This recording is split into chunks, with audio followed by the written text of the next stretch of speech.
तुम्ही तुमच्या मुलांना जर रिक्षाने शाळेत पाठवत असतील तर कृपया हा व्हिडिओ पहा। या रिक्षामध्ये किती मुलं कोंबलेली आहेत। आपल्याला वाटतं एका रिक्षात आपण 3 ते 4 लोक आरामात बसतो, परंतु ह्या लहान मुलांना जवळपास 12 ते 15 मुलांना अक्षरशः कोंबून ठेवलेलं आहे। तुरुंगात कोणाला तरी डांबावं तसं या मुलांना रिक्षामध्ये डांबलेलं आहे। ड्रायव्हरच्या बाजूला देखील मुलं आहेत आणि रिक्षाच्या बाहेर पडले त्यांच्या बॅगा देखील लटकत्या आहेत।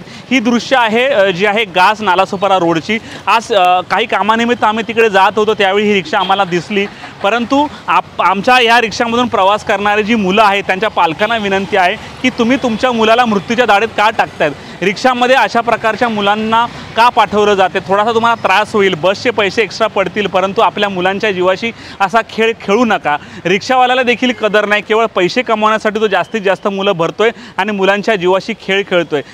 गास रोडपासून हा रिक्षावाला जे आहे की मुलांना उतरवत नालासोपारा दिशेने जात होता। आम्ही ज्या वेळेला ही रिक्षा थांबवली आणि रिक्षातील मुलं मोजवली त्यावेळेला 14 मुलं या रिक्षामध्ये होती, याच्या आधी त्यांनी उतरवलेली होती। त्यामुळे आमची पालकांना विनंती आहे की तुम्ही जर तुमच्या मुलाला रिक्षामध्ये पाठवत असाल तर कृपया या रिक्षाची अशा प्रकारे तपासणी करा, तुमच्या मुलासोबत असं होतंय की नाही। आमची ट्रॅफिक पोलिसांना विनंती आहे, आमची RTOला विनंती आहे की लवकरात लवकर या रिक्षावर कारवाई करावी। HP लाईव्हसाठी हनी पटेल सोबत प्रवीण नलावडे, वसई।